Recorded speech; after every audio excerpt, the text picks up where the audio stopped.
Hey guys, tonight we begin with the rowdy, smoky and slightly sticky world of the Medieval Tavern, the unsung heart of every town, the unofficial news centre, and the only place where a knight, a farmer and a bard could all get equally drunk and equally robbed.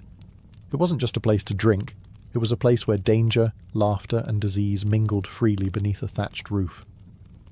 So before you get comfortable, take a moment to like the video and subscribe, but only if you genuinely enjoy what I do here. And let me know in the comments where you're tuning in from and what time it is for you. It's always fascinating to see who's joining us from around the world. Now dim the lights, maybe turn on a fan for that soft background hum, and let's ease into tonight's journey together. You've trudged through a muddy street that smells like a blend of horse, smoke, and questionable soup. It's raining, of course, or just finished, so everything's slick, including your only pair of shoes. You're tired, you're hungry, and you've nearly been run over by a cart full of turnips twice. You need a drink. So how do you find a tavern in a medieval town? There are no glowing signs, no Yelp reviews, and certainly no GPS. What you do have are your ears. Just follow the noise. Somewhere, past the blacksmith's forge and the fishmonger yelling about his fresh river eels, is a chorus of laughter, shouting, and someone aggressively singing about a goose. And there it is. A crooked wooden building, leaning slightly as if even the architecture has had one too many. Hanging above the door is a wooden sign, barely legible, with a crude painting of... Is that a barrel? Or a bear? Or maybe both? Either way, this is it. Welcome to the tavern. The front step is slick with ale, and as you push open the heavy, iron-hinged door, it lets out a creak so long and dramatic it might qualify as its own form of entertainment. Instantly, warm air and the rich perfume of smoke, wet wool, stale beer, and mystery meat hit your face like a drunken handshake. You've made it. Inside, the ceiling is low enough to make tall men duck and drunk men bump their heads. The floor is dirt. Not metaphorically, literally, though someone's laid down straw in an attempt to pretend it's cleaner. It isn't. There are no private booths, no waiters with menus, and no such thing as quiet conversation. This is a medieval tavern, and it only comes in two settings: rowdy and closed due to fire. You spot an open seat at a lopsided bench near the hearth, but it's wet. With what, you don't ask. Someone nearby is arguing about a stolen chicken. Another is passed out with a ladle still in his hand. A one-eyed dog gnaws on a bone under a table like he pays rent there. And this, friend, is just the entrance. You've only just arrived, and already it smells like a night to remember, or forget. As the heavy tavern door slams shut behind you, the darkness wraps around your senses like a damp wool blanket, warm, uncomfortable, and slightly suspicious. Your eyes adjust slowly. Candlelight flickers against soot-stained walls, casting dancing shadows that make even the chairs look like they might pick a fight. The hearth blazes in the far corner, doubling as both heating and open-flame hazard. Smoke drifts lazily in the air, not quite escaping through the chimney that might be stuffed with a dead crow. But what hits you hardest isn't the noise or the heat, it's the smell. A medieval tavern's scent is less aromatic and more emotional trauma. The top notes are ale, warm, sour, and splashed liberally across every surface. Beneath that, sweat, years of it, human, horse, and maybe something mythical. Add a hint of mouldy bread, wet straw, and a whisper of boiled onions, and you have a blend no perfumer has dared bottle. The tables are carved with years of initials, crude drawings and knife scars. They wobble with a kind of stubborn pride. The benches creak under the weight of muddy boots, thick cloaks and questionable decisions. The floor? Dirt as promised, but layered with straw meant to soak up spills, spit, and the occasional unconscious customer. You step carefully. One wrong move and your foot sinks into something with a texture best left undescribed. The crowd is a living, breathing organism. Loud laughter erupts in one corner, while two men argue about the price of a pig in another. A woman slams a mug down hard enough to spill half her drink, and no one even flinches. A man at the next table stares at you with the dazed look of someone who's either thinking very deeply or forgetting how chairs work. Someone nearby sneezes. The entire left side of the room collectively leans away. And still, despite the overwhelming assault on your modern sensibilities, there's something welcoming here. The tavern is alive. It's rough, raw, and completely unfiltered. The medieval version of a community hub, minus the hygiene, and with 400% more shouting. You find your seat. It's a bit damp. It's probably cursed. But for now, it's yours. At first glance, the tavern's layout looks like someone arranged the furniture during an earthquake, and then just decided to leave it that way. There's no blueprint, no bar area, no cozy booths in the back. Just a sprawling, uneven spillage of tables, benches, barrels, and the occasional wooden crate being passed off as a seat. Everything is too close together or too far apart, depending on how drunk you are. The hearth is the only real centerpiece, a big open fire roaring against one wall, doing its best to provide warmth, light, and a healthy dose of indoor smoke inhalation. Around it, people crowd in for comfort, like moths with mugs. Those with the best seats hog the warmth. Those without? Well, that's what ale is for. The bar, if you can call it that, is usually just a thick wooden plank resting across two barrels, sagging under the weight of jugs, mugs, and elbows. Behind it stands the tavern keeper, multitasking between pouring drinks, yelling orders, and giving that one guy in the corner the death stare of, "You still haven't paid for last Tuesday." There are no menus. You ask what's available and brace yourself. The answer is usually ale or shut up and wait. A narrow staircase, possibly original, definitely splintery, leads to the upstairs rooms. If you squint, you can see a boot hanging from one of the railing posts. No one's entirely sure if it's decorative or a warning. Some taverns have a back room. It might be for storage. It might be for illegal gambling. Or it might be where the last person who insulted the barmaid was taken, never to be seen again. It's best not to ask. The walls are stained with candle soot, the windows are covered with greasy cloth or animal hide, and every surface has been thoroughly polished by the elbows, boots, and spilled drinks of generations past. And maybe a chicken.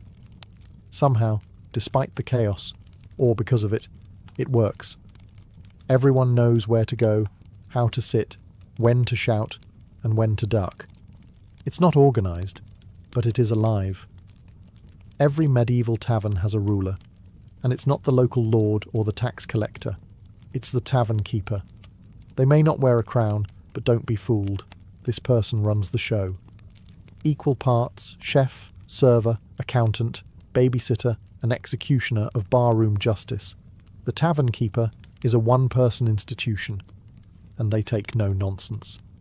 If it's a man, he's likely built like a barrel with arms, grizzled, grumpy, and carved from cured meat and bad decisions. If it's a woman, and often it is, she's sharper than a blacksmith's file, and can silence a room with a single look. Either way, they've seen everything, heard worse, and cleaned blood out of straw before breakfast. They greet regulars with a nod, strangers with suspicion, and troublemakers with a tankard to the head. Behind the bar, they keep mental tabs on who's paid, who owes, and who's had 3 too many. And they do it all without writing anything down. Because medieval literacy might be rare, but tavern memory is terrifying. The tavern keeper sets the tone. If they're in a good mood, the place hums. If they're in a bad mood, you'd better drink fast and keep your jokes to yourself. They're the referee in every argument, the judge in every cheating scandal, and the first to grab a club when a fight breaks out. You do not mess with the tavern keeper. They also know everything. Who's in debt, who's having an affair, who arrived in town under a false name. Need information? Bribe the barkeep? Need protection? Sit near them? Need a favour? Better hope you didn't break a mug last week. Some have a helper, a son, daughter, spouse, or orphan they sort of adopted, and now make carry barrels twice their weight. These assistants run drinks, mop floors, and try not to spill anything or get stepped on by drunks. So while the tavern may feel like chaos to you, it's actually a very delicate ecosystem. And in the centre, commanding it all like a storm god in an apron, stands the one person keeping the ale flowing and the roof from collapsing into a riot, the tavern keeper. So, you finally settle onto a creaky bench, dodging elbows and spilled stew. Your throat's dry, your boots are damp, and it's time for the main event, the drink. But don't expect a wine list or a polished mug. This is a medieval tavern. Your choices are limited, lukewarm, and possibly life-threatening. Let's start with the classic, ale. Unfiltered, unpasteurized, and usually brewed in the back room where the dog sleeps. It's thick, cloudy, and often comes with floaties, bits of grain, yeast, or possibly a chunk of the previous customer's moustache. It's not cold because there's no ice. And you don't ask how long it's been sitting in the barrel, you just drink and hope. Next up, mead, honey wine. Sounds fancy, right? In reality, it's sweet, strong, and occasionally explosive.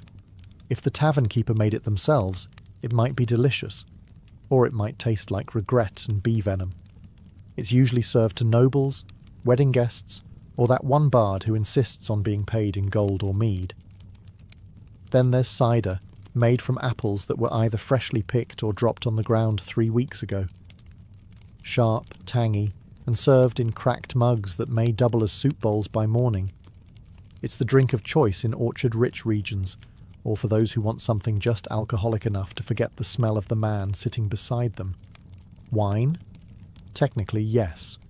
But unless you're in southern Europe or the nobilities in town, it's likely watered down, soured, and served with a side of sarcasm. Good wine is reserved for lords, bishops, and the merchant who just sold 12 crates of salt. And water? That's a bold choice, because half the time it's teeming with invisible death. Boiling costs fuel, and clean wells are rare. That's why even children drink ale. It's not about the buzz, it's about not dying of dysentery before age 8. No one's measuring shots or crafting cocktails here. You drink from mugs made of wood, clay, or tin. Some still have last night's stew in them. You raise your mug, sniff it, and sip. It's warm, it's bitter, and somehow, it's perfect. Because in the medieval tavern, if it's wet and won't kill you immediately, it's a fine vintage. So you've survived the drink? Barely. Now your stomach growls, reminding you that you haven't eaten since sunrise, and your last meal was mostly barley and sadness. Time to eat. But don't get excited. There's no menu, no waiter, and absolutely no one asking if you have any dietary restrictions. You don't order food in a medieval tavern. You ask what's left, then hope it's hot and only vaguely mysterious. The star of the tavern table is usually pottage, a thick stew made from whatever grains, vegetables, and questionable proteins were lying around that day. It's been cooking in the same pot since Monday, and it's now Thursday. New ingredients are added daily. Nothing is removed. It's less of a meal and more of a culinary time capsule. If meat is involved, congratulations. It's probably rabbit, pigeon, or the unlucky chicken who wandered too close to the fire. If it's game meat, it might be delicious. Or it might be aged past reason and seasoned with desperation. Your bowl is made of wood or clay. Your spoon? Either your own or your fingers. Most people carry their own knife, so eating is a BYO cutlery affair. And don't expect napkins, just the sleeve of your tunic or a shared rag that's seen things it'll never forget. Bread is also on offer. It's tough, dark, and heavy, more a weapon than a food. If it's soft, it was baked today. If it's hard, it was baked last week. Either way, it pairs well with cheese that smells like an old boot and has started developing its own personality. Sometimes they're salted fish, sometimes pickled eggs. Occasionally you'll find a tavern offering a special, which is just a fancier way of saying, we had too much of this lying around. Flavour, optional, texture, unpredictable. Still, in the flickering firelight, with noise all around and the warmth of food in your hands, it's not bad. It's filling. It's hot. And if you don't think too hard about what's floating in your bowl, it might even be comforting. You're not here for fine dining. You're here to eat like a survivor. Once you've found your seat, ideally one without a knife stuck in it, you start to notice the real entertainment, the people. A medieval tavern is the original social media feed, loud, chaotic, half-true, and fully committed to oversharing. To your left, there's a red-faced farmer, already deep into his fourth ale, retelling the same story about his cow giving birth sideways. He slaps your shoulder mid-sentence like you're a lifelong friend, or a good replacement for the pig he usually drinks with. At the far end of the room, a hooded stranger sits in shadows, nursing a drink slowly. He could be a runaway monk, or a bandit, or just really bad at eye contact. Either way, you're not making small talk with him unless you want to disappear behind the stables. Near the hearth, a soldier in battered armour is regaling a group with tales of battle. His story involves dragons, Frenchmen, and a talking sword. It's definitely false, no one cares. His tankard is full, and his audience is laughing. There's a merchant, loud and sweaty, shouting prices for grain that no one asked for. He pulls gold coins from his pouch like a man begging to be robbed by midnight. A pair of locals play dice on a warped table, their expressions intense. One of them clearly cheats. The other knows and lets it happen, probably saving the fight for when his ale runs out. A bard strums in the corner, voice cracking on the high notes of a love song that sounds suspiciously like one he just made up. No one minds. He's wearing pants, and he's in tune. That's already better than last night's guy. Women wander through the crowd, some tavern staff, others working their own business. They're sharp-eyed, confident, and absolutely not to be trifled with. They'll flirt, laugh, or knock your teeth in depending on your tone.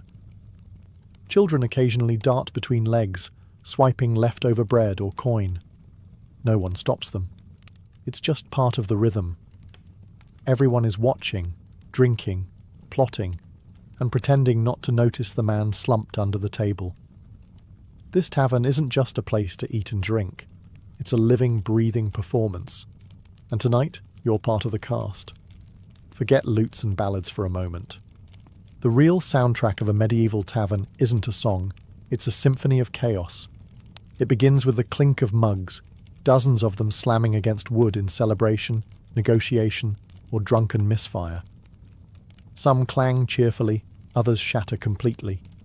Both are met with cheers. Then comes the laughter. Big, loud, belly-deep laughter that sounds like it escaped from a wild boar. Most of it makes no sense. A farmer chuckles at his own joke about hay. A knight giggles at the word pottage. A monk wheezes uncontrollably every time someone says duck. You learn quickly not to ask. Voices layer over one another, each louder than the last, fighting for dominance like roosters in a coop. There's arguing, storytelling, shouting about taxes, and at least one person misquoting scripture to win a bet. The bartender yells orders while swatting flies. A barmaid shouts at a man who tried to grab her, and someone keeps repeating, "Another round," like a battle cry. And in the corner, the bard. With a half-tuned lute and 3 missing strings, he plays the same 4 chords on loop, occasionally bursting into verses about lost love, found chickens, or noblemen who wore their pants backwards. No one really listens, unless he starts singing about someone in the room, at which point things get very entertaining or very dangerous. Someone spills something. Someone burps loud enough to make the rafters tremble. Someone else falls off a bench and keeps talking from the floor like it's intentional. In the background, dogs bark, a goat bleats. Why is there a goat? And chairs scrape across dirt like thunderclaps in a wooden cavern. It's not peaceful, but it's oddly rhythmic. Occasionally the room goes quiet. Not by choice, just a sudden lull. It lasts exactly 3 seconds. Then someone farts heroically, and the music starts again. This isn't background noise. This is the tavern's heartbeat, raw, rowdy, and relentlessly alive. If you listen closely enough, it starts to make sense. A kind of harmony born from disorder. And like the rest of the tavern, it only gets louder the longer you stay. Once the ale starts flowing and the stew starts settling, the tavern transforms. It's no longer just a place to eat and drink. It becomes a medieval casino, minus the velvet ropes and with way more yelling. Gambling is the sport of the evening, and everyone plays, from weathered soldiers to barefoot boys with borrowed dice. There's no dealer, no pit boss, no regulation, just a cracked wooden table, a handful of copper coins, and the vague promise that someone's about to lose their dignity. Dice are the game of choice, carved from bone, wood, or whatever was lying around. They clatter across tabletops like rolling thunder, each toss followed by a mix of cheers, groans, and accusations of witchcraft. No one trusts the dice. Everyone uses them. Then there are cards, if you're in a more cultured part of town. Thick, hand-painted, worn to the edges, and always missing one or two. The rules shift based on who explains them. Sometimes you're trying to get the highest number. Other times you're matching symbols or just making it up as you go. It's like poker, but with more slapping. Wagers range from money to mugs to livestock. Yes, someone once bet a goat. Someone else bet their boots. And someone else bet their own freedom for the night. Spoiler, he lost. The regulars are slick. They shuffle quickly, roll slowly, and smile a little too wide. Cheating? Of course. It's half the fun. A hidden die here, a marked card there, a mysterious cough when the lucky player leans in. If you win big, you buy a round or risk getting jumped. If you lose badly, you smile, pretend you meant to, and slowly push your chair back toward the door. Side games erupt too. Arm wrestling, thumb wars, and the ever-popular who can drink the most without falling over. The winner earns applause. The loser earns a night under the table and a headache that lasts until next market day. But even when the rules are unclear and the stakes are absurd, the energy is addictive. Because in a medieval tavern, luck isn't just a game, it's a gamble with your purse, your pride, and possibly your pants. As the night deepens and the tavern fills with warmth and humidity, a new kind of performance takes the floor. One made of words, music, and confident nonsense. This is story time, medieval style. A bard clears his throat in the corner, gently plucking at a half-tuned lute, the strings squeaking like old boots. He's missing a few teeth, but not a bit of confidence. With a dramatic flourish, he launches into a ballad of heartbreak and heroism. Something about a knight who fell in love with a mermaid and drowned nobly while reciting poetry. No one believes him. Everyone listens anyway. That's how it works here. Truth is optional. Entertainment is everything. Around the tables, others join in. Not bards, just patrons with ale-fueled bravery and a tale to tell. One man swears he once wrestled a bear and lived to drink about it. Another claims he saw a witch turn a cow into a goat. A third insists he's related to Charlemagne on his mother's cousin's side. Everyone's story begins with, "You won't believe this, but..." And they're right. We don't. But we want to. Boasts become ballads. Mishaps become myths. Someone tells a joke so bad it circles back to being good. Someone else recites a poem, likely plagiarized from a monk's scroll. The room claps, hoots, or throws bread, depending on the quality or quantity of the performance. If you're lucky, a skald or minstrel might be passing through. Professionals who travel from town to town, exchanging music for coins, meals, and occasionally a place to sleep indoors. Their songs are polished, their tales long, and their ability to rile up a crowd? Dangerous. But even they know the golden rule of tavern tales. Never let facts ruin a good story. In this smoke-filled room, with the fire crackling and the mugs sloshing, storytelling isn't just entertainment. It's tradition. It's connection. It's how you make friends, enemies, and the occasional lifelong drinking partner. By midnight, Half the tavern is reenacting the story of the one-legged knight who fought off 6 highwaymen with a ladle. You laugh, you cheer, you forget it's all made up. Because in a medieval tavern, every liar is a legend, if the story's good enough. As the night deepens and the ale keeps flowing, something changes in the air, a kind of boozy boldness. The bard is halfway through his 3rd song about unfaithful shepherdesses, and suddenly, everyone's feeling romantic. Welcome to medieval flirting. Subtlety has left the building. It starts with eye contact, or at least one eye, slightly squinting through a mead-induced haze. A man with 2 remaining teeth leans across a bench and slurs, "Milady, your beauty burns brighter than the hearth." She responds by hurling a bread crust at his forehead. The room cheers. Others try their luck more gently, offering refilled mugs, clumsy compliments, or offers to help carry a bowl of stew so it doesn't spill. Spoiler, it still spills.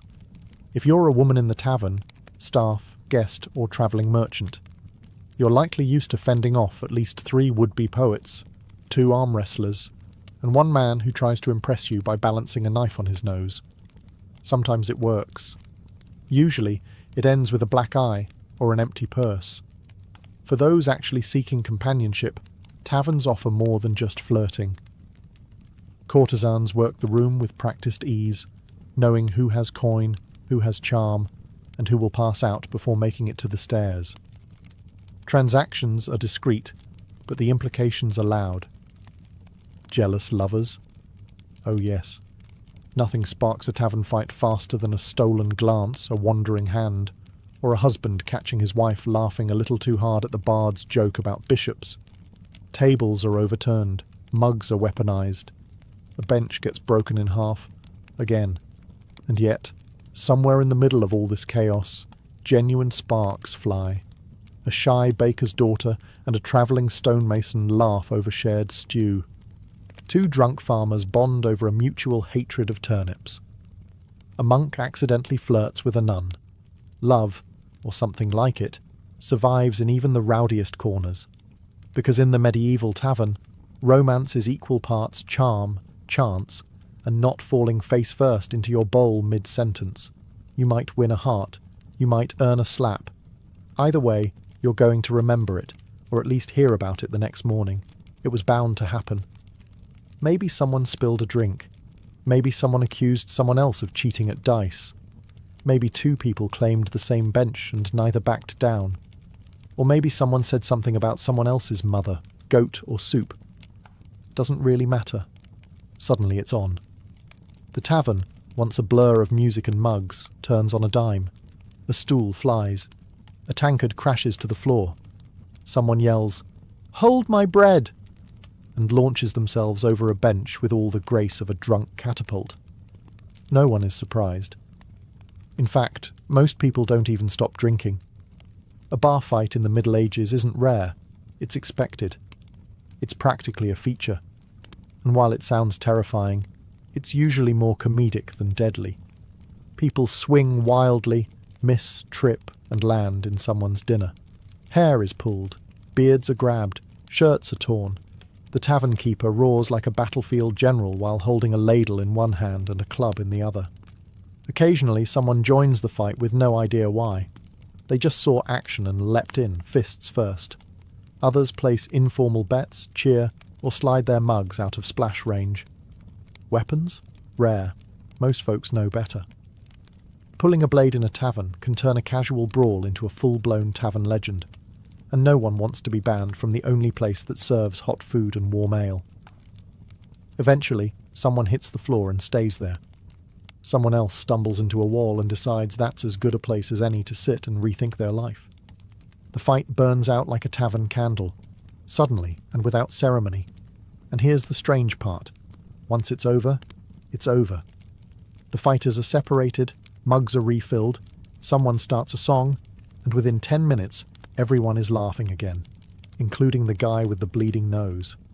No grudges, no lawsuits, just bruises, stories, and maybe a new nickname like One-Eyed Arnold or Benchbreaker Bill. Because in a medieval tavern, a good fight, is just part of a good night. Messy, ridiculous, and weirdly bonding. And if no one gets hurt too badly, it's just another round of entertainment. So the brawl's over, the bard has passed out mid-ballad, and your stomach is full of mystery stew and slightly fermented cider. It's time to sleep, or at least attempt to. But don't expect a feather bed and lavender-scented linens. This is a medieval tavern, not a spa. If the tavern offers lodging, it's likely a creaky staircase away. Upstairs, past slanted floors and beams low enough to test your skull's durability. The rooms are small, cold, and absolutely shared. Privacy doesn't exist. You're sleeping shoulder to shoulder with strangers, some snoring like church bells, others dreaming loudly in languages you've never heard. Beds? Technically. Most are straw-stuffed mattresses, thin, lumpy, and crawling with what medieval folks fondly called companions. You lay down fully clothed, boots on, dagger under your pillow, not for comfort but for defensive strategy. Blankets are shared, so are smells. And if someone had garlic earlier, someone always has garlic, it will become an intimate part of your dreams. If you're too poor, or too drunk, for a room, you sleep downstairs, on a bench, under a table, or just in a corner by the hearth, curled up next to a dog that may or may not belong to the tavern. You'll be stepped on, probably sneezed on, and maybe used as a footrest. The tavern never really quiets. Even after the last mug is drained and the last fight patched up, there's always someone muttering in their sleep, a log popping in the fire, or a distant fart echoing through the rafters. And yet, somehow, you drift off. It's not comfortable. It's not clean, but it's safe enough. The fire keeps the worst of the cold away. The tavern keeper keeps watch with one eye open and a club in hand. And the noise becomes its own kind of lullaby. Familiar, human, alive. You'll wake with a sore neck, a dry mouth, and a questionably acquired bruise. But for a few hours, you sleep, in the company of travellers, rogues, farmers, and fools. No kings, no silence, just snoring, straw, and the faint hope your boots are still there come morning. Dawn creeps in like an uninvited guest, sliding pale light through the cracks in the shutters and poking at your eyelids with merciless persistence. The tavern has changed overnight, not quieter exactly, but quieter in a defeated sort of way. You open one eye. Someone's boot is on your chest. Someone else is mumbling in their sleep about sheep taxes. The bard is snoring under a table, clutching his lute like a lover. A chicken hops across the floor, pecking at yesterday's bread crusts. No one questions where it came from. The fire has died down, leaving the room cold and smoky. A few patrons begin to stir, groaning like wounded warriors from battles fought entirely inside their own skulls. One man sits up, looks around, and lies back down. Having decided today isn't worth it. The tavern keeper is already up, because of course they are. Clattering mugs, sweeping straw into fresh piles, reheating something in a pot that smells both inviting and slightly vengeful. They shoot a look at the bodies on the floor, then bang a ladle against a mug like a morning bell from hell. Up or out? That's your wake-up call. There's no breakfast buffet. If you're lucky, there's more pottage, now even thicker than last night. Bread is rewarmed, ale is watered down, and no one has the strength to complain. Some patrons just dunk their heads in a barrel of rainwater outside and call it clean living. You check your pouch. 2 coins and a button. Better than expected. Your boots? Still here. One of them has a bite mark, but they're yours. A win. A few new faces trickle in. Early risers, travellers, workers in need of a drink before dealing with livestock, taxes, or worse, neighbours. The tavern begins to stir again, like a beast slowly waking. Someone starts retelling a story from last night. It's already changed, of course. Now there were 2 fights, and the bard's song summoned a ghost. Everyone nods like it's gospel. The night was chaos. The morning is groggy, grimy, and full of regret. And yet, you smile. Because somehow, you survived it. By now, You've felt the sweat, the smoke, the sticky ale under your boots. You've survived the shouting, the flirting, the pottage, and possibly a flying bench. And through all that, one thing becomes clear. The medieval tavern wasn't just a drinking hole, it was the beating heart of the community. In a world with no phones, no newspapers, no social networks, the tavern was where news travelled. A merchant from the coast could share gossip from a foreign port. A soldier could describe the war from the front. A bard could sing songs that stitched people together, even if the lyrics changed every night. This was a place for connection. Farmers drank beside craftsmen. Pilgrims shared bread with thieves. Strangers became friends, or at least drinking buddies, before the second round. Here, social classes blurred, rumours were born, alliances were made, and grudges were buried, or fuelled further, depending on how the dice rolled. The tavern was also where business happened. Deals made, contracts shaken over splinters and spilled cider. It was a court, a confessional, and a theatre stage all at once. You could find a job, lose your purse, get married, or start a feud in a single evening. And it offered something else too. Something you couldn't buy at the market or pray for in a chapel. Relief. From the cold. From the work. From the endless seriousness of surviving medieval life. For a few hours you could sit near a fire, hear a bad joke, sing a worse song, and forget, just briefly, how hard the outside world was. Even if the ale was warm, the bed was itchy, and the food had more bones than broth. The tavern gave you a sense of being alive, among the living, and in an age where everything from disease to war to a sharp winter could take you without warning, that was no small thing. So when you stepped into a medieval tavern, you weren't just buying a drink. You were buying belonging, story, and maybe, if the floor wasn't too crowded, a place to sleep where the fire still burned. Because long before cafes and pubs and coffee houses, there was the tavern. Loud, dirty, honest, and absolutely unforgettable. Before she became the most iconic face of ancient Egypt, immortalised in a limestone bust with high cheekbones and a gaze frozen in serene confidence, Nefertiti was a woman cloaked in mystery. Her name means, "the beautiful one has come," but no one knows exactly where she came from. Some believe she was the daughter of a powerful Egyptian official named Ai, possibly even the sister of Akhenaten. Others argue she was a foreign princess, sent to Egypt in a marriage alliance. Her origins are debated, but her influence is undeniable. Nefertiti appears in the historical record like lightning, sudden, brilliant, and transformative. She enters Akhenaten's life not as a passive queen, but as an equal partner in a reign that would shake Egypt's religious and cultural foundations. Together, they would dismantle centuries of tradition, discard the pantheon of gods, and elevate the sun disk Aten as the one true deity. It was a radical, near-heretical move, and Nefertiti wasn't just watching from the throne.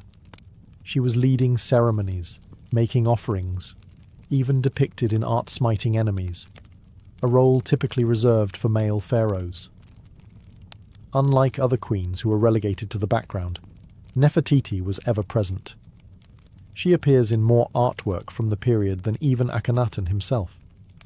In these depictions, she isn't cloaked in subservience. She stands tall, sometimes larger than life, holding power quite literally in her hands.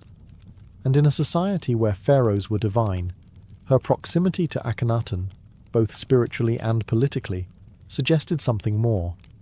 Perhaps she wasn't just queen. Perhaps she was co-ruler. But this rise wasn't without tension. Egypt was not ready for the upheaval. The old priesthood resented the loss of their gods and temples. The capital moved to a new city, Akhetaten, today known as Amarna, cutting ties with the old ways. And through it all, Nefertiti was there, her figure etched into stone walls, her name sung in hymns to the sun. Yet, for all her visibility in life, her death is a complete vanishing act. No tomb, no body, no confirmed end. Just silence. It's as if history, after showcasing her brilliance, suddenly chose to look away. And that, perhaps, is where her legend truly begins.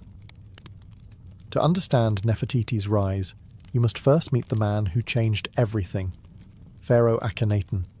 He wasn't born with that name. He was originally Amenhotep IV, a prince in line with a 1,000-year legacy of gods and tradition. But something shifted inside him. Some call it divine inspiration, others say madness. When he became king, he turned his back on the mighty god Amun and declared a new truth. There was only one god worth worshipping, the sun itself, the Aten. This wasn't just a religious shift. It was an earthquake that cracked the bedrock of Egyptian civilization. Imagine a society built around temples, priests, and rituals being told overnight that their gods were false, their worship obsolete. Akhenaten didn't just preach monotheism, he enforced it. The temples of Amun were shut down. His name was chiseled off monuments. Statues were smashed. Entire cities were abandoned. In their place, Akhenaten built something new. Akhetaten, a city dedicated solely to Aten, where the sun would rise directly between the cliffs and bathe the city in sacred light. And through it all, Nefertiti stood at his side, not as a silent consort, but as a full participant. In the reliefs of the period, she's shown worshipping Aten with the same reverence as Akhenaten. Their daughters are often depicted with them, heads tilted toward the radiant sun. It was a family portrait unlike anything in Egyptian art before or since. Even the style of the art changed, no longer stiff and formal, but loose, exaggerated, sometimes even intimate. The king and queen kissing, playing with their children, praying in soft robes beneath the sun. Nefertiti was everywhere in this new world. At times, she even overshadowed her husband. Some historians believe she held real political power, maybe even acted as co-regent. There are inscriptions that refer to her as Neferneferuaten, a name some believe she used when she began ruling in her own right. It's unclear if Akhenaten shared the throne out of love, strategy, or necessity, but it was clear. Without Nefertiti, this revolution may not have held together as long as it did. But revolutions are fragile. The gods don't take kindly to being replaced.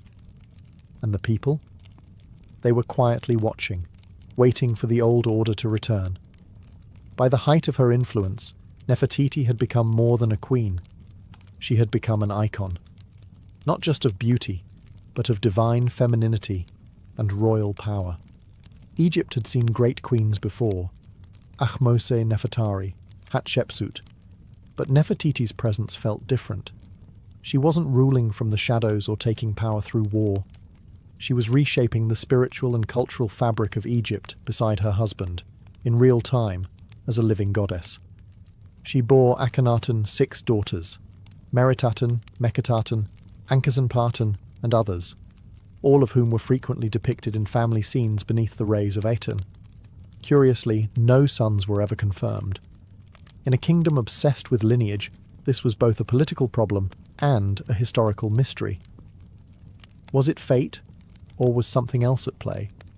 Some suggest Akhenaten may have had sons with other wives, or even, more controversially, with Nefertiti herself, fueling modern speculation and uncomfortable theories that range from the speculative to the salacious. What is certain is that motherhood was central to her image. In art, Nefertiti is portrayed cradling her children, their tiny arms reaching up to touch her cheeks. These aren't stiff, cold statues. These are living moments, carved in stone, intimate, emotional, radiant. In an age where pharaohs were often distant gods, Nefertiti's portrayal as a nurturing mother softened the divine, making it human. Yet there was another side to her iconography, one far more powerful. In multiple depictions, Nefertiti wears the blue crown usually reserved for male rulers. She is shown smiting enemies, riding chariots, making offerings without Akhenaten beside her. These were not symbolic gestures. This was a queen performing the sacred duties of a king. It suggests a quiet but radical truth. Nefertiti may have been preparing for something more than partnership. she may have been preparing to rule. Whispers in history suggest that after Akhenaten's health began to decline, possibly due to genetic disorders or stress, Nefertiti took on more governing responsibility. But this is where the record starts to fade. In the final years of Akhenaten's reign, she vanishes from the public eye. No fanfare, no funeral inscriptions, no confirmed burial. Did she die young? Did she fall from power? Or was she about to become something even greater than a queen? Something history tried and failed to erase? One day, Nefertiti was everywhere, etched into walls, praised in hymns, ruling alongside a revolutionary pharaoh. And then, like a breath in the desert wind, she vanished. No ancient Egyptian queen had ever been so visible. Yet around year 12 of Akhenaten's 17-year reign, the records grow eerily silent. Her name disappears from the inscriptions. Her image fades from the art. No tomb, no death announcement, no mourning scene. For a woman so central to Egypt's cultural upheaval, her absence is more than strange. It's a black hole in history. So what happened to her? One theory suggests the simplest answer. She died. Childbirth was risky, even for royalty. Nefertiti's second daughter, Meketaten, also disappears from records around this time, possibly indicating a dual tragedy, a mother and daughter lost in the same dark moment. But if that were true, why no elaborate funeral, no tribute, no temple? This was a woman revered like a goddess. A quiet death doesn't fit the script. Others propose something far more political. Perhaps Nefertiti fell from favour. Maybe the tides turned within the royal court. Akhenaten, increasingly isolated, could have sidelined her, possibly in favour of another consort. Some suggest a co-ruler named Smenkhkare, an enigmatic figure who appears briefly in the historical record, may have replaced her. Was this a male heir? A half-brother? Or was Smenkhkare Nefertiti herself, under a new name? That's the most electrifying theory, that Nefertiti didn't disappear at all. She transformed. Evidence suggests someone named Neferneferuaten ruled in the final years of Akhenaten's reign. This individual used feminine grammar in inscriptions and even referenced Akhenaten as her beloved husband. Could this have been Nefertiti, crowned as pharaoh in her own right? If so, she would have joined the rarest ranks in Egyptian history, a female king like Hatshepsut before her. But even this theory dissolves in sand. Neferneferuaten's reign ends abruptly, and then comes a name more familiar. Tutankhaten, later Tutankhamun, a child king who would reverse his parents' reforms and restore the old gods. If Nefertiti did reign alone, it was short. And if she was Smenkhkare or Neferneferuaten, she ruled as a ghost queen, visible only in hints, half-carved cartouches, and broken relics, a puzzle missing its centerpiece. And so, just as suddenly as she arrived, the most powerful woman in Egypt disappears. But her legend, that was just beginning to take shape. As the dust of Amarna began to settle, a new figure emerged, a boy king barely old enough to hold a scepter.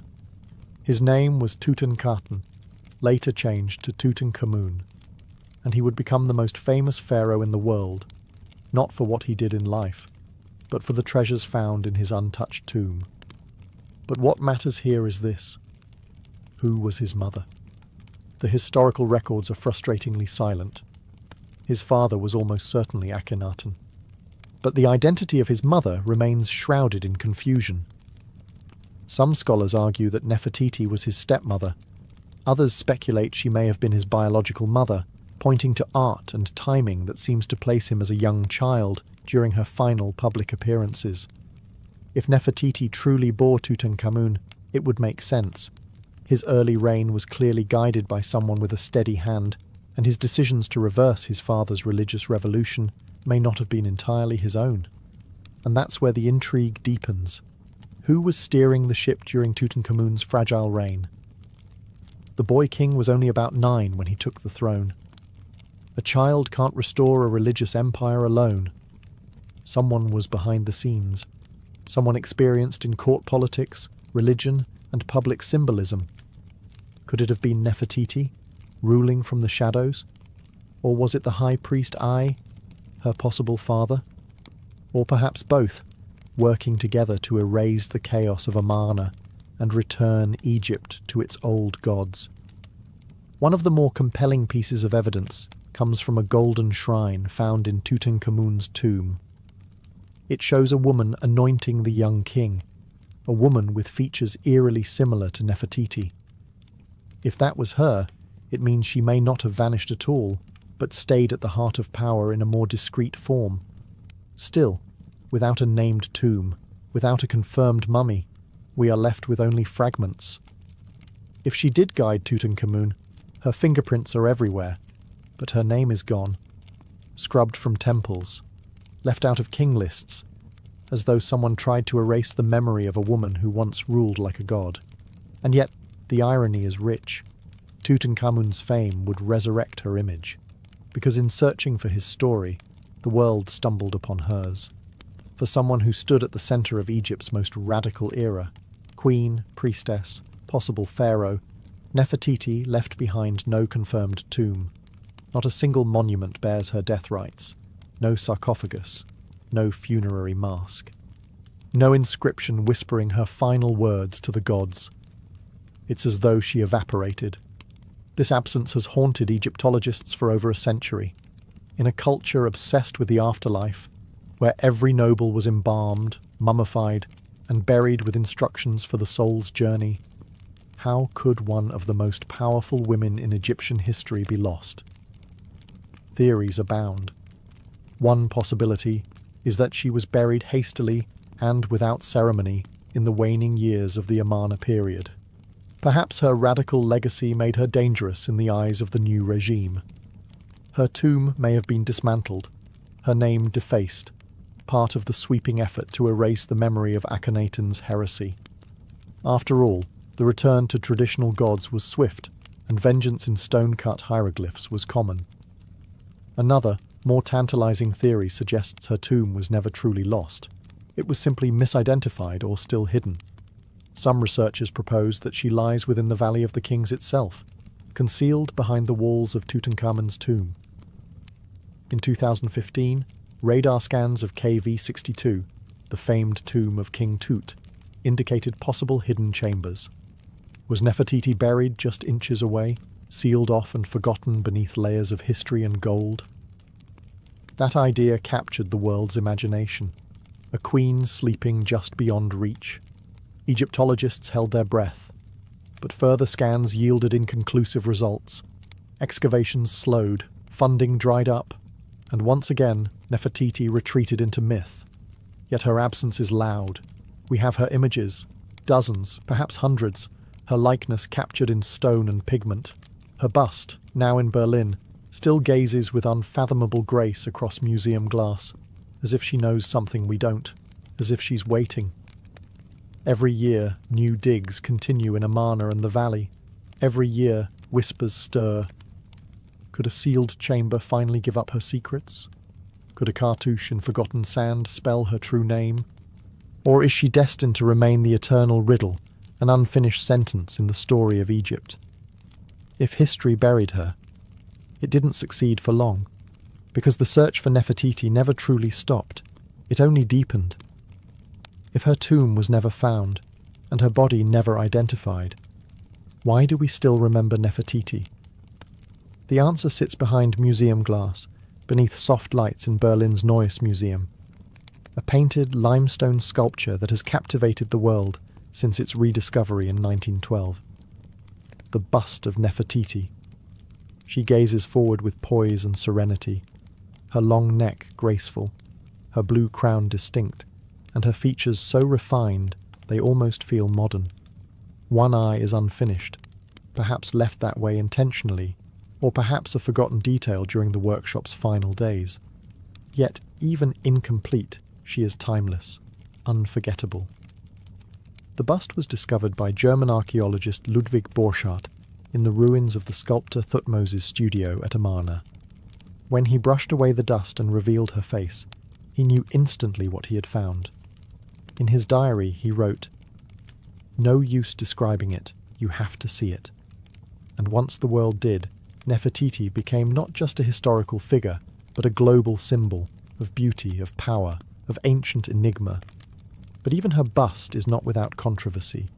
Germany acquired the artifact during a time of loose antiquities laws, and Egypt has been requesting its return for decades.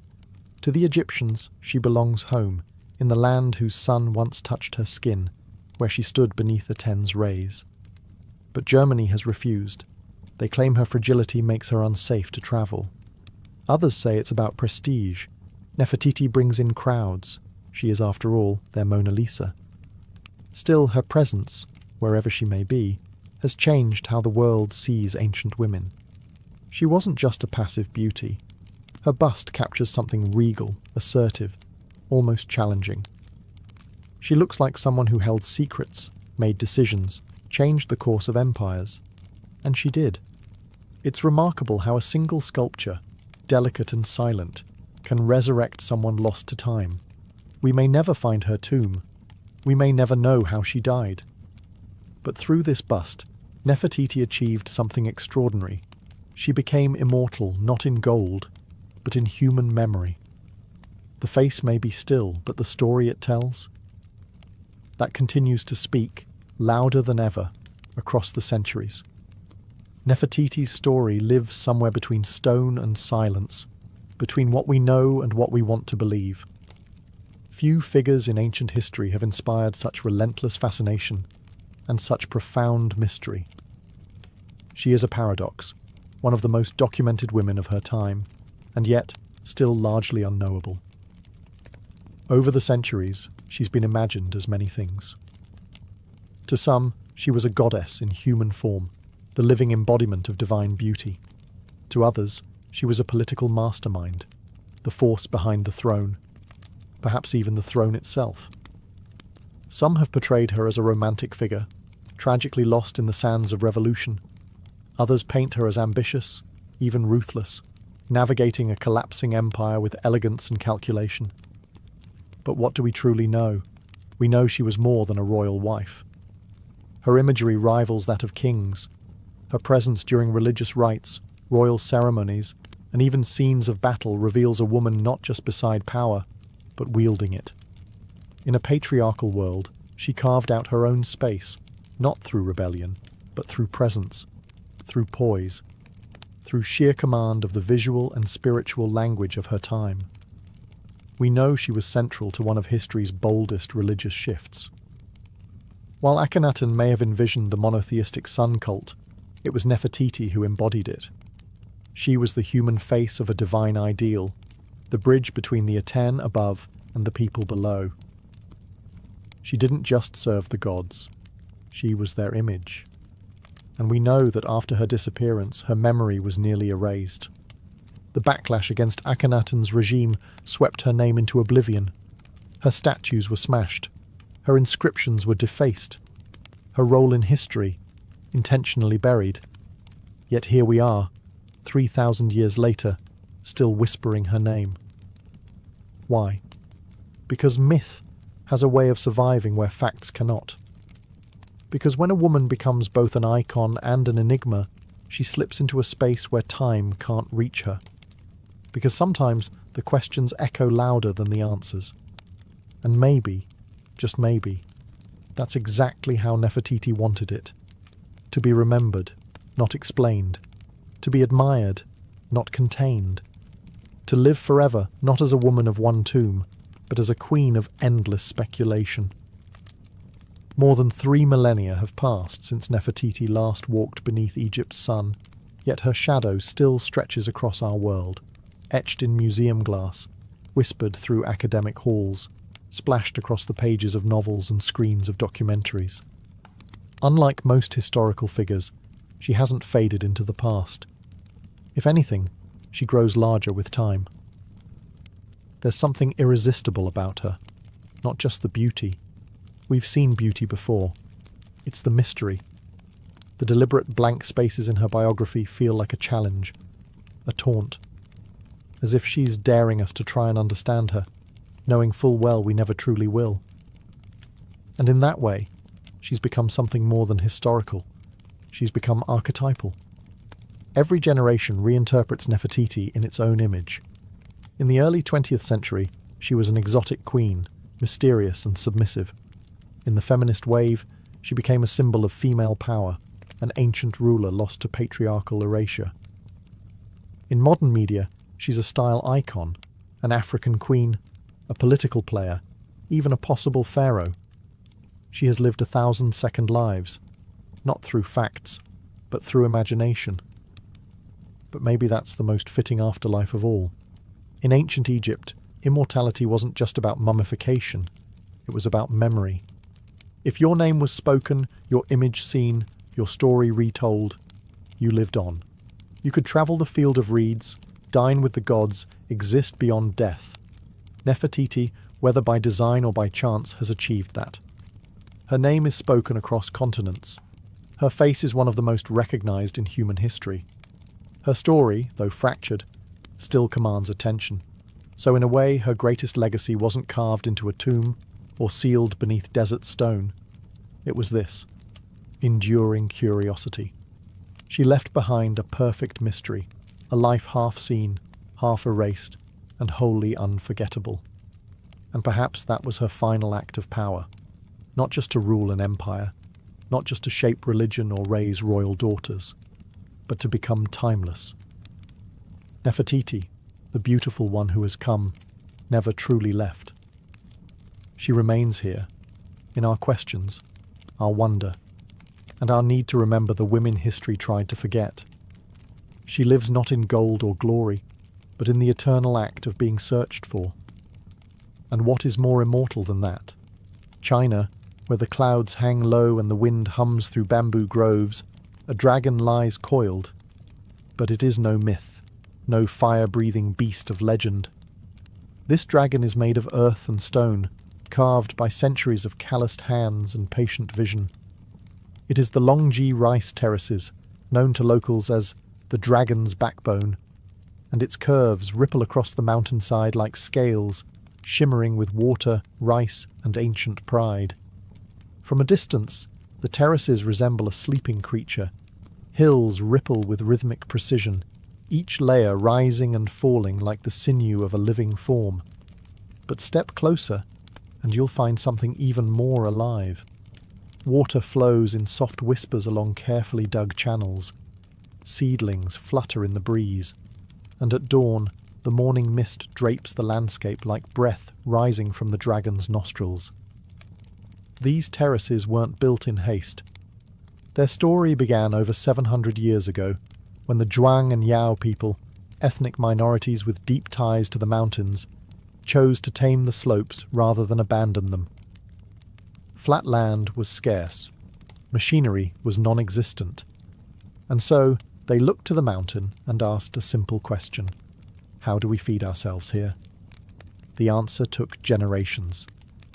Armed with little more than stone tools and bamboo baskets, they carved the hills inch by inch, year by year.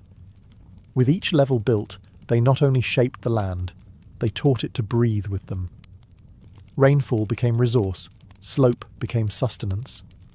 Rice, the staple of life, began to grow where gravity once ruled, and over time, the terraces began to resemble a dragon in repose, strong, eternal, sacred. This was more than agriculture.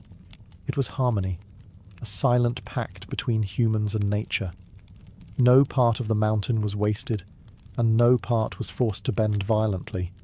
Instead, the people worked with the earth, shaping it in curves and swells, listening to the wind, following the water. Today, the dragon's backbone still feeds entire villages. But more than that, it reminds us what patience can build. In a world racing forward, here lies a dragon that was never chased, only carved, layer by layer, dream by dream. To walk among the Longji rice terraces is to step into a world carved by persistence. There is no illusion here, no machine tracks, no corporate survey markers. What stretches across these mountains are the fingerprints of human endurance. Every curve, every slope, every drop of water has been arranged, stone by stone, with hands that knew the pulse of the land. Centuries ago, when the Zhuang and Yao peoples first looked upon these steep and unforgiving hillsides, they did not see obstacles. They saw opportunity. The lowlands were already taken, the fertile valleys already sown. But up here, amid the rugged peaks, there was possibility, if only they could make the earth listen. With no heavy tools they began. Wooden shovels, stone hoes, baskets of mud and rubble carried on backs worn by time. Slowly, terraces began to form, horizontal veins across the mountain, held in place by hand-stacked stone walls. These weren't accidental cuts into the slope. They were calculated. Each level had to be perfectly balanced, not only to hold water, but to carry it from one tier to the next without waste. One miscalculation could cause an entire section to collapse. Too steep and the water would rush, too flat and it would stagnate. So they measured not with rulers, but with generations of intuition. Children learned from their elders. Elders watched the seasons, and the mountain, in time, gave in, not with surrender, but with trust. And the result? A landscape that defies nature by flowing with it. From the valley base to the cloud-kissed peaks, these terraces rise like a spiral staircase to the sky. They mirror the topography with elegance, almost as if the mountain grew them itself. But no, the mountain did not shape these curves. Humans did. With no engines, no concrete, no architectural degrees. Just time, just trial and error, just the belief that land, no matter how steep, can be made to serve life. Today, the terraces remain functional, still farmed, still repaired, still respected. No bulldozers, no shortcuts. The old ways survive not because they resist the future, but because they proved something rare. That tradition, when rooted deep enough, can outlast every storm. If the dragon's backbone is muscle and bone, then water is its blood.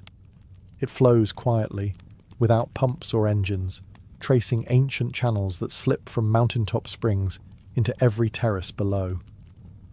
This hydraulic choreography is no accident.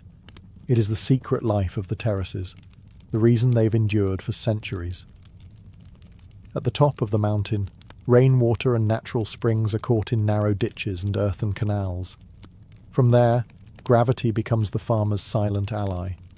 The water descends through terrace after terrace, pooling gently in each field before spilling into the next. This design, fluid, seamless, ensures that every patch of rice receives what it needs. No more, no less. There are no valves, no switches. Control lies in subtle gates made of stone or wood, adjusted by hand and habit.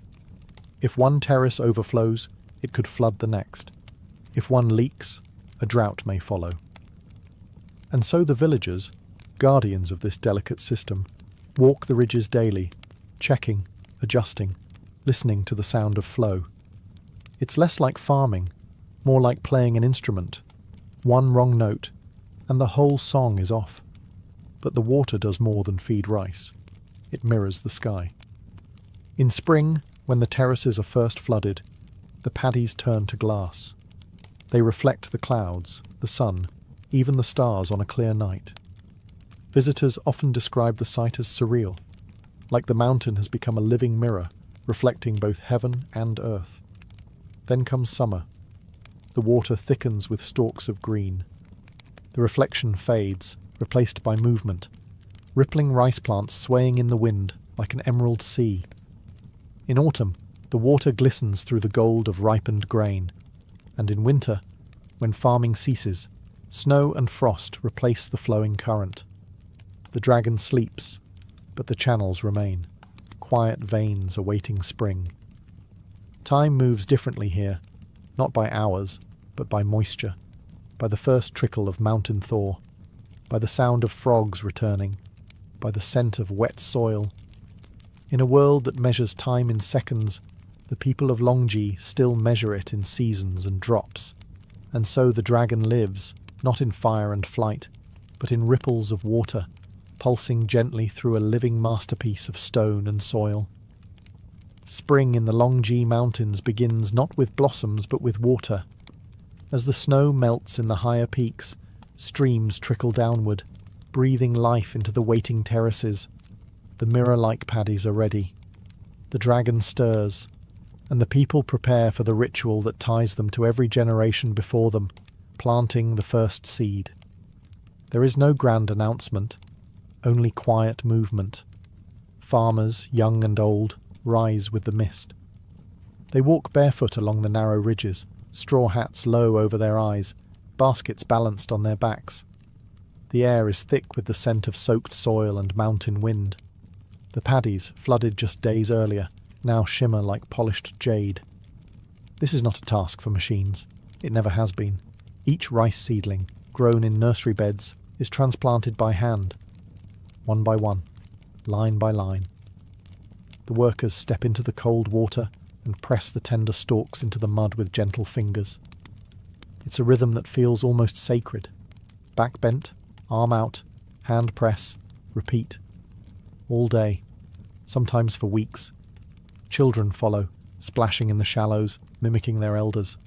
They learn not from textbooks, but by standing in the water, feeling the resistance of mud, learning the spacing by eye. It's how knowledge survives here, lived, not spoken. Planting is more than labour. It is ceremony. Offerings are made to the mountain spirits. Songs are sung. In some villages, elders scatter the first handful of seedlings as a blessing. Every field planted is a promise, to the land, to the ancestors, to the children, yet to come. The pace is unhurried. No one rushes the dragon. No one races the mountain. Instead, the rhythm of planting becomes a meditation, a slow dance of human and nature, of patience and purpose. And as the days pass, green shoots begin to rise from the watery fields like whispers. From this moment forward, the terraces will grow not just rice, but hope. Each seed is a prayer, each row a quiet defiance against hunger and haste. And so begins the cycle once again, not with noise or fire, but with hands in mud and hearts in the sky. The dragon is awake, the mountain breathes, and the future is planted, one seed at a time. Scattered along the ridgelines and nestled in the crooks of the terraces are the heartbeats of the dragon's backbone. Villages like Ping'an, Dazhai, and Jingkeng. These are not just settlements. They are living museums of heritage, where every home, path, and balcony clings to the mountain like a memory that refuses to fade. The houses are built of timber, resting on stilts to protect them from the rains and the steepness of the slope. Their rooftops, dark and slanted, mirror the lines of the terraces they overlook. From above, they seem like wooden lanterns floating on waves of green. Inside, life is simple, warm, and deeply communal. Generations share a home. Meals are cooked over wood fires. The smell of rice wine and bamboo smoke drifts into the mountain air. The people here belong to ethnic minorities, the Zhuang and the Red Yao, each with their own language, customs and stories. You'll recognize the Yao women instantly. Their long black hair, uncut since childhood, is coiled into elegant shapes atop their heads. Some let it fall like silk waterfalls when they bathe in the river, a scene so graceful it borders on myth. Despite modernization creeping up the mountain trails, traditions hold strong. Hand-woven clothes dyed in indigo, wooden looms creaking in quiet rooms, music played on reed pipes and bronze drums during village festivals. Weddings still involve ritual dances. The harvest is still welcomed with song. Hospitality is not a transaction here, it's a reflex. Guests are offered tea brewed from local leaves, rice wine in carved gourds, and stories passed down from elders who remember the mountain before electricity arrived. They speak of dragons in the mist, of ancestors who first carved the hills, of spirits who still guard the fields.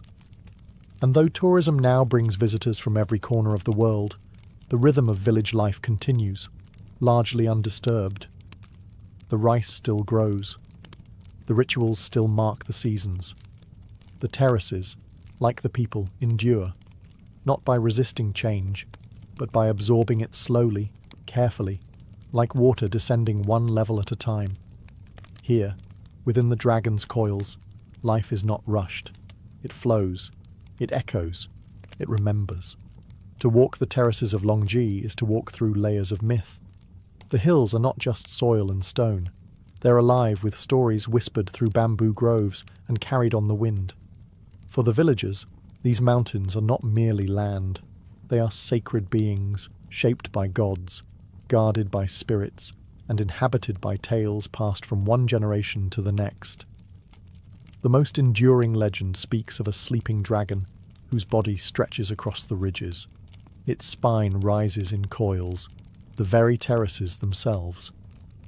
Locals believe that the curves of the mountain are not man-made, but rather the dragon's scales, rising and falling with breath. When mist rolls in from the valley and covers the paddies in white, it's said the dragon stirs, breathing gently in its sleep. Another tale tells of how the terraces were born from divine generosity. In a time of famine, the ancestors climbed the mountains and prayed to the heavens. Moved by their devotion, the gods sent rain and instructed them to carve the hills into steps so rice could grow. The people obeyed, and the dragon appeared to guide their hands. Ever since, they have honoured the mountain with respect, never shouting in the fields, never cutting trees without prayer. These beliefs are not written in books. They live in songs sung during the planting, in incense burned before a new growing season, in the silence kept during misty mornings. Children grow up hearing these tales not as fantasy, but as truth embedded in the land. To laugh at the dragon is to risk bad harvest. To disrespect the spirits is to invite flood or drought. There are spirits in the water too. Some farmers still make offerings before releasing the spring water into the terraces for the first time each year. A few drops of rice wine, a prayer murmured under breath. Not for show, just tradition, as natural as tying a shoe. And whether you believe in dragons or not, something sacred hangs in the air. Maybe it's the silence, maybe it's the clouds, or maybe it's the quiet certainty that this place is more than human work. It's a story, still being told, written not in ink, but in stone, water, and rice. For centuries, the dragon's backbone was a secret kept by the mountains, remote, quiet, and known only to those who called it home. But no place, no matter how sacred, remains untouched forever. The road came, the wires followed. Tourists, cameras, and smartphones climbed the hills alongside the farmers. And the terraces, ancient and weathered, faced a question they'd never had to answer before. How do you survive the modern world? At first, there was worry. Some feared the mountain would be sold piece by piece to developers. That concrete would replace wood. That culture would become costume. But the people of Longji didn't just endure. They adapted. Not by abandoning the past, but by weaving the present into it, one careful thread at a time. Villagers began opening their homes to guests, not as resorts, but as family stays. Visitors eat local meals, sticky rice steamed in bamboo, wild greens picked that morning. They sleep in wooden stilt houses, where roosters still announce the sunrise. The experience isn't curated for show, it's lived, honest, real. And the farming. It continues. Each season, locals still flood the terraces, still plant by hand, still harvest with sickles worn smooth by time. Children attend school by day, but help in the fields at dusk. Tourism may bring income, but rice brings life. One supports the other. Both are essential. Some young villagers have left for the cities, but many return. There is something magnetic about the terraces, something deeper than nostalgia. It's the sound of water sliding through the channels, the way the stars reflect in the paddies, the way the mountains teach patience. Local festivals have grown louder, yes. There are now microphones where there were once drums, Signs in Mandarin and English stand beside sacred springs. But the rituals still happen. Offerings are still made. Elders still lead the songs. The dragon's backbone didn't resist change. It absorbed it, with grace, with balance. The terraces remain not because they are frozen in time, but because they breathe with time, flexing, adjusting, but never breaking. In an age where tradition is often sacrificed for progress, Longji stands as quiet proof that progress can walk gently, if it chooses, that the old ways still have room in the modern world, especially when they are this beautiful. The dragon's backbone is never the same place twice. With each season, it sheds its skin, transforms its colours, shifts its mood. While cities change in years, the terraces change in weeks, draped not just in light, but in rhythm. To stand among them through a full year is to witness a mountain breathe. Spring arrives like a mirror. The terraces are flooded in preparation for planting, and the still water reflects the sky like silver glass. Clouds drift not just above, but below your feet. Visitors speak of walking through heaven. The fields look empty, but they're full of potential. Beneath the surface, life is stirring. Summer brings a burst of green. The rice shoots stretch tall and straight, blanketing the hills in an emerald cascade. From a distance, the terraces look like ribbons of velvet, rolling in every direction. The air is warm and wet. Frogs call from the paddies. Farmers, knee-deep in water, work from dawn till dusk, their hats bobbing like tiny sails on a jade sea. Autumn is gold. Harvest time. The rice matures, and the terraces catch fire in the sunlight, glowing with grain. The fields ripple in the wind and drums echo through the villages. Families gather. Songs are sung. Sticky rice is cooked. It's not just a season, it's a celebration. The dragon, fully awake, offers its bounty. Winter draws the mountain into stillness. The terrace is empty, the water drains. Snow sometimes falls, dusting the steps in soft white. Other times, frost clings to the walls like lace. There are no tools in the field, no voices, only silence. The dragon sleeps, resting, waiting. Each season writes a different poem. Spring reflects, summer grows, autumn feeds, winter rests. The beauty of Longji isn't just in its shape, but in its cycle, in how it accepts time without resistance, in how it transforms quietly, never needing to announce itself. Photographers chase the light here, hoping to capture something eternal, but the terraces don't freeze for anyone. They move, they breathe, they teach us, softly, that beauty is not static, it's a rhythm, a practice, a promise renewed with every season. And so the dragon turns again, not with roar or flame, but with water, grain, and wind. In the end, the terraces are more than fields. They are a vow, quiet, curved, and carved into the mountainside. A promise passed down from hand to hand, season to season, generation to generation. The dragon's backbone is not just a wonder of agriculture or a masterpiece of engineering. It is the story of what happens when humans choose to live with the land, not against it. There were easier paths. The ancestors of Longji could have moved to valleys, chased flatter ground. But they stayed. They studied the slope, listened to the stone, followed the water. And in doing so, they made the impossible ordinary, feeding villages on a mountainside. Every curve holds a lesson, not just about rice, but about patience, about legacy, about care. These terraces weren't built in years, or even decades. They took centuries.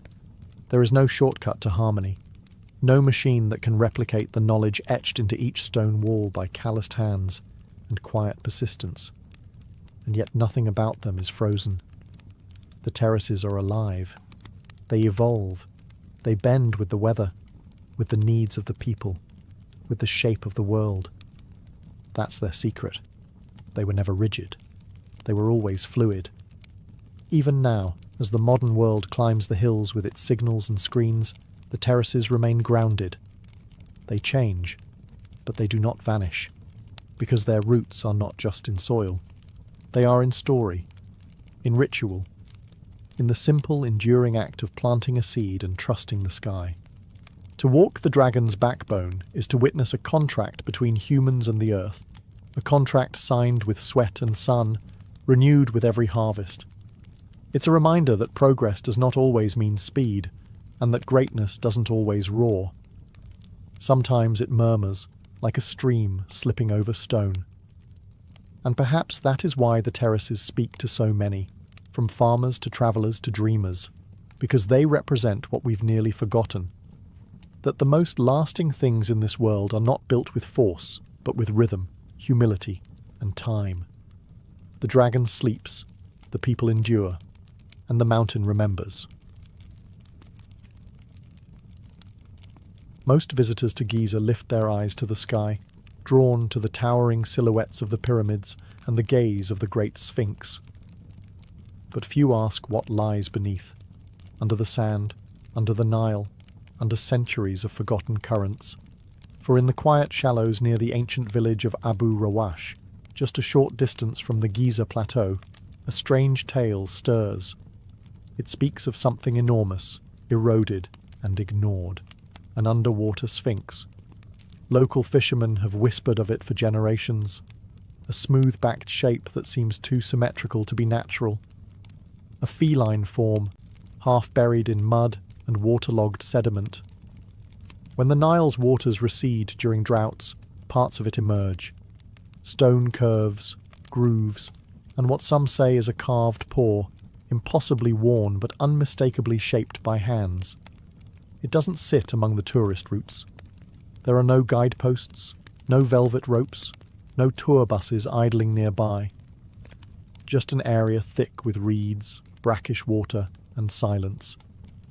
Explorers who've ventured there claim the land itself feels different, charged, as if memory clings to it. Beneath the murk, sonar scans have picked up geometric patterns and what appear to be blocks placed with intent. But what truly startles are the claims that this figure, a sphinx-like formation submerged near Giza, may predate the pyramids entirely, not by decades, but by millennia. If true, it would shatter the established chronology of Egyptian civilization. The mainstream timeline anchors the Great Sphinx at around 2500 BCE, but this underwater form, if genuinely carved, could belong to an age when the Sahara was still green and the Nile ran wild through a wetter, lusher land. Skeptics, of course, dismiss it as a misidentified rock formation, limestone shaped by water and wishful thinking, but the grooves, the curves, the alignment with celestial markers, it all invites more questions than answers. The site remains unexcavated. Official archaeologists have largely ignored it. Perhaps it's nothing. Perhaps it's everything, a relic not just of Egypt's past, but of a world lost to flood and time. For now, the so-called underwater Sphinx lies quiet, not sleeping, waiting, and if it could speak, one wonders what secrets it would tell, and why so many seem determined not to listen. The legend of the underwater Sphinx moved from whispered folklore to global curiosity in the 1980s. That's when a few independent researchers and divers began publishing strange reports, accounts of a massive lion-bodied figure partially submerged near the Giza Plateau. Early photographs were grainy, inconclusive, and often dismissed. But they sparked something that couldn't be put back in the bottle: curiosity, and more dangerously, doubt. One of the most vocal early proponents was an amateur Egyptologist who claimed to have seen a weathered monument deep beneath silt and flood layers during a brief drought window. According to him, the figure wasn't an isolated rock or erosion trick. It had geometry, legs, symmetry, even the faint suggestion of a carved face. Naturally, this challenged the traditional narrative. Egyptology, as a discipline, rests on structure and established timelines. Most scholars place the construction of the Giza pyramids and the Great Sphinx at around 2500 BCE during the reign of Pharaoh Khafra. The suggestion of another Sphinx, older and partially submerged, would require rethinking not just Egyptian history, but the timeline of human civilization itself. Mainstream academics responded with caution, even disdain. Without peer-reviewed excavation, carbon dating, or stratigraphic studies, the claim couldn't be taken seriously. Many argued the so-called underwater sphinx was likely a natural formation, limestone weathered by thousands of years of Nile flooding and sediment erosion. In Egypt, they pointed out, nature often mimics the intentional. Wind, water, and time are capable sculptors, but the photos kept circulating. The sonar readings continued to show odd patterns, too regular, too smooth, too suggestive. And then came the theorists. Authors, filmmakers, and fringe historians began building stories around the mystery. That the Sphinx was a relic of a forgotten civilization, perhaps Atlantean, perhaps pre-dynastic Egyptian, lost in a flood that scoured the Sahara.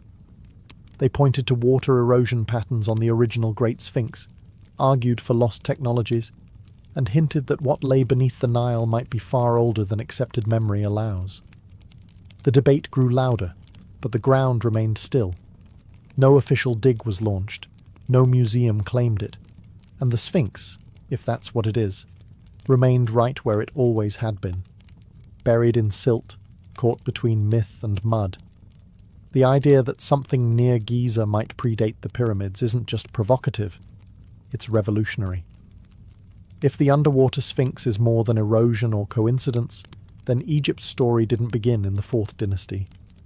It began before it, deep in prehistory, when the Sahara was a green savanna and the Nile roamed wider, wilder, and less predictable. This possibility gained traction in the 1990s when geologist Dr. Robert Schoch studied the Great Sphinx itself. He argued that the deep vertical weathering on the Sphinx's enclosure wasn't caused by wind and sand, but by rainfall, heavy, sustained, ancient rainfall, which hadn't touched the Giza Plateau since at least 7000 BCE. That pushed the possible date of the Sphinx back by thousands of years, well before the first pharaohs carved names into stone. If water shaped the original Sphinx, could water also have hidden an even older sibling? The so-called underwater Sphinx sits in a lower region near ancient floodplains. Some satellite imagery and ground-penetrating radar suggest possible foundations, rectangular outlines, and deliberate shaping, all buried beneath silt and seasonal water. These signs hint that the site may not just be older than the Sphinx. It may come from a time when nothing in Egypt was yet carved in hieroglyphs. Supporters of the theory point to Egypt's missing chapters, the gap between the end of the Ice Age and the rise of the first dynasties. During this time, the Nile shifted courses, the Sahara transitioned from wet grasslands to dry desert, and civilizations may have risen and fallen, undocumented and erased. The idea that an ancient people, pre-literate, pre-pharaonic, could have shaped a monument of this scale seems implausible to traditional historians. But is it? Göbekli Tepe in Turkey was built around 9600 BCE by hunter-gatherers. It features megalithic pillars with carved animals, predating Stonehenge by thousands of years. Could Egypt hold a similar secret? An ancient culture that marked the land with stone long before papyrus carried their stories? If the underwater Sphinx was built in such a time, it would change everything we know about human history. It would suggest not just forgotten ruins, but a forgotten age, one that may have whispered to the builders of Giza, leaving behind more than myth, perhaps a monument drowned, then forgotten. Stone doesn't lie, it remembers, and around the site of the so-called underwater Sphinx, it tells a quiet but persistent story, not just of time, but of water.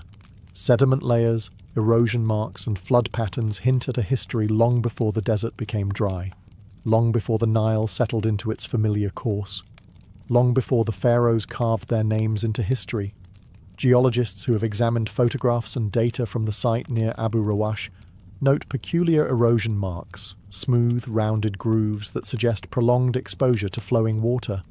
Not wind, not sand, but rainfall and movement, forces absent from this region for thousands of years. Similar arguments have been made about the Great Sphinx itself, especially its enclosure wall.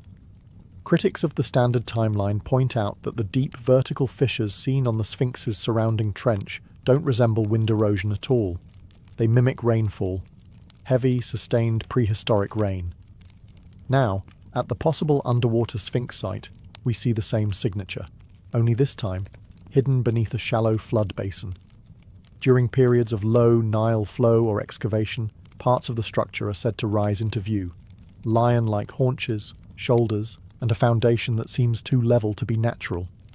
Researchers who have surveyed the area note that the basin is geologically active, with high clay content and evidence of ancient water tables fluctuating violently. The stone there is heavily worn, but not randomly.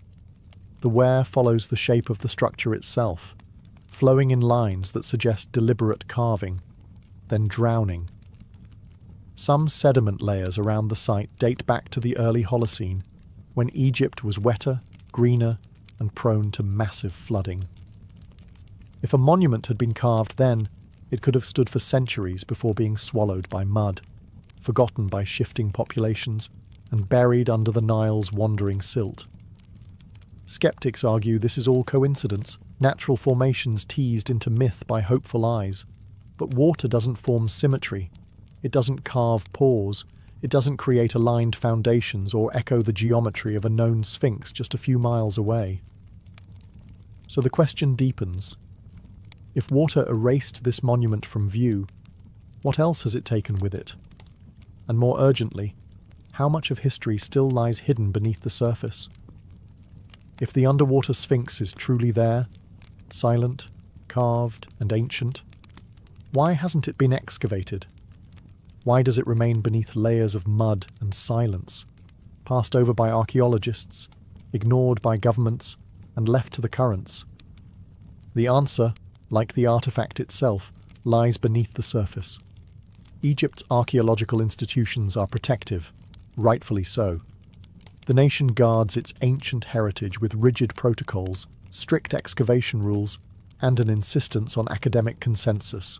Digging up any site, especially one that challenges the traditional timeline, requires permits, funding, international oversight, and, most importantly, institutional approval. And that approval often rests on one unspoken rule: do not rewrite Egypt's history without a mountain of undeniable evidence. And that's the problem. The so-called underwater Sphinx has never received an official, state-sponsored excavation. Independent researchers, foreign academics, and fringe theorists have studied the area, but without formal backing, their findings remain anecdotal, suggestive, but not conclusive. There's also the issue of the Nile itself. The river is not a static feature. It floods, recedes, and shifts over decades. The site where the monument allegedly rests is flood-prone, often submerged for much of the year. Excavation would require draining the area, rerouting water, protecting nearby ecosystems, and managing structural damage caused by centuries of sediment pressure. That alone would take years, if not decades. Then there are political factors. A discovery of this magnitude, if validated, would disrupt more than academic timelines. It could challenge established narratives, upset national pride, and attract a media frenzy Egypt might not be eager to welcome. The Ministry of Antiquities prefers to promote discoveries that reinforce Egypt's grandeur, not question its foundational history. Some whisper that certain institutions may already know more than they reveal, that preliminary studies have been done quietly, behind closed doors. But without public records, peer-reviewed findings, or government announcements, these claims drift into conspiracy. And so, the monument remains buried. Whether by accident or design, it sleeps under mud and skepticism. It is a strange irony that in a land obsessed with preserving its ancient past, one of its greatest mysteries may be hidden in plain sight, unclaimed, unstudied, and untouched by time's official record. But nothing stays buried forever. To the ancient Egyptians, the Sphinx was more than a sculpture. It was a symbol, part guardian, part god, part mystery. With the body of a lion and the head of a man, The Sphinx represented strength fused with wisdom, physical power tamed by royal mind. It was a cosmic sentinel, placed at thresholds where the divine met the mortal. The most famous, of course, is the Great Sphinx of Giza. Towering 66 feet high, it has guarded the plateau for over 4,000 years, facing the rising sun, watching over the tombs of pharaohs. Its exact origin is still debated. Some say it was built by Khafra. Others argue it may be far older, its face recarved over time. So what would it mean if a second Sphinx, hidden, water-worn and possibly older, exists just miles away? It would change everything. No known records speak of twin sphinxes at Giza. Ancient texts are silent. But in later Greco-Roman tradition, there are mentions of guardians positioned in balance, flanking sacred spaces. In Egyptian architecture, symmetry is sacred. Temples often have twin statues, twin obelisks, twin avenues of lions. Why not twin sphinxes? Some researchers argue that the so-called underwater sphinx might not be a copy, but the original. A prototype. A pre-dynastic version later replicated on a grander scale. If true, it suggests that the idea of the Sphinx came not from dynastic builders, but from a forgotten culture whose myths were carried forward, adopted, and refined. And if the monument predates writing, it may not be bound by the pharaoh's ideology at all. Its purpose could have been astronomical, ritualistic, or even commemorative, marking an event, a flood, or a forgotten god. The lion shape itself is no accident. In ancient Egypt, lions represented the horizon, the gate of dawn and dusk. A sphinx facing east watches the rebirth of the sun, eternally. To carve one was to freeze that sacred act in stone. Now imagine one carved before the pyramids. Aligned, guarding, waiting. It would not just rewrite history, it would redefine the mythos of Egypt itself, not as the beginning of civilization, but as the last echo of something even older. And the fact that this symbol might be sleeping beneath water, all the more fitting for a guardian of lost worlds. As whispers of the underwater sphinx echo further across the world, a quiet divide has opened, one that runs deeper than sediment or stone. On one side stands traditional Egyptology, cautious, structured, and rooted in academic consensus. On the other, a growing community of independent researchers, alternative historians, and curious minds who believe something extraordinary is being overlooked. Mainstream scholars insist on evidence, peer-reviewed studies, stratigraphy, inscriptions, and radiocarbon dates. Their concern is not unwarranted. Egypt is filled with natural rock formations that resemble human or animal shapes, and misidentifying them can lead to misinformation. Archaeology, after all, must be careful. The past is fragile.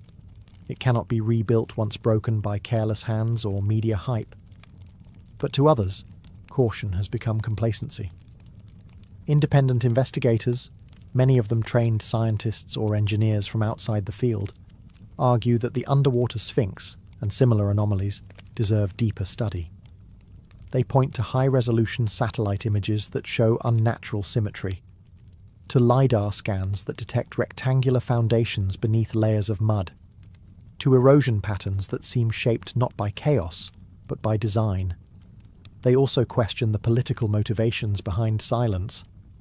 Tourism dollars flow through well-trodden monuments.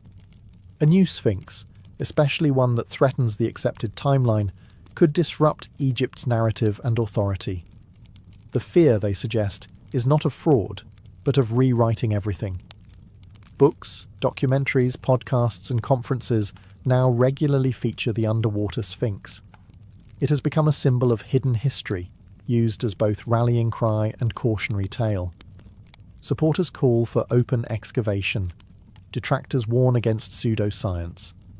The truth, as always, is lost in the middle, buried beneath voices as thick as the Nile's silt. The divide isn't just academic, it's emotional. It speaks to how we approach the past. Do we trust only what has been confirmed, or do we follow the hints left just beyond reach? The underwater sphinx forces that question into the open. It's not just a rock or a relic, it's a litmus test for how curious we're allowed to be. And as long as it remains unearthed, both sides will continue to argue, above a monument that says nothing, yet might change everything. There's something haunting about a mystery buried in plain sight, especially when it wears the face of a lion and stares up from the mud with ancient silence. The so-called underwater sphinx near Giza may or may not be real, but its pull is undeniable. It stirs something in us, a yearning not just to discover, but to remember. Because deep down, the story of a forgotten monument taps into something older than archaeology, the human sense of loss. We've always lived beside ruins. Cities fall, languages die, civilizations vanish beneath waves, sand and ash. We look to the past not just for answers, but for identity. Who were we? How far back do our stories stretch? And what have we forgotten in our rush toward progress? If the underwater sphinx is real, if it was carved by hands before recorded history, it becomes more than a relic. It becomes a voice from a chapter we didn't know existed. A marker from an age when people may have understood the stars differently, honoured the earth more intimately, or carried a mythology we can only guess at. Some believe it belongs to an advanced prehistoric culture lost to global catastrophe, a theory often dismissed as fringe. But whether or not that's true, the emotional gravity remains. To imagine a monument carved long before the pyramids, submerged by rising waters, and then erased, is to confront how fragile civilization truly is. And perhaps that's why the story persists. It reminds us that time is not linear, that empires are temporary, that even stone can disappear if the river flows long enough. But more importantly, it reminds us that discovery isn't over, that Earth still holds secrets not written in textbooks. In an era defined by instant answers and global data, the underwater sphinx is a rare thing, an unanswered question, a possibility, a mystery not yet solved by drones or algorithms. And whether it proves to be natural rock or a forgotten monument, it already holds value, because it makes us wonder. Wonder if the past is deeper than we thought. Wonder if myth holds memory. Wonder what lies just beneath the surface, waiting for someone to listen. The underwater sphinx of Giza, whether carved or accidental, confirmed or dismissed, remains where it has always been, beneath the surface, beneath the mud, the water, the weight of time. It has no plaque, no name, no spotlight, and yet it speaks softly in the absence of answers. For every monument we've unearthed in Egypt, there are others still buried, still waiting. Some are too fragile to uncover, others are lost to the shifting Nile, drowned beneath layers of silt and secrecy. And a few, like this one, sit in plain view, ignored not because they lack importance, but because they ask questions we're not yet ready to answer. Maybe that's what makes the underwater sphinx so powerful. Not its size, not its age, but its silence. It forces us to confront the limits of what we know and the discomfort of what we might have overlooked. In truth, it may never be excavated. Politics, funding, and tradition form walls taller than any tomb. But that doesn't mean it's irrelevant. Quite the opposite. The monument's very obscurity has turned it into a mirror, reflecting not just what lies buried, but what we choose to remember, and what we choose to forget. It also reminds us that history is not a closed book. It's a living puzzle, scattered across landscapes and shorelines, waiting for a shift in tide, a change in thinking, or a brave question to unsettle the dust. Perhaps one day the water will recede and the full form will rise, pause, face, and all. Perhaps radar will confirm what myth has long suspected, or perhaps the mystery will remain, passed from generation to generation, like a whisper between stones. But whether monument or mirage, the underwater sphinx already serves its greatest purpose. It stirs the imagination, and in a world drowning in certainty, that may be its greatest gift. Because maybe the most ancient things aren't just buried in sand or time. Maybe they're buried in us, in our need to explore, to remember, and to believe that somewhere out there, beneath waves or desert, the past still breathes and still waits to be found.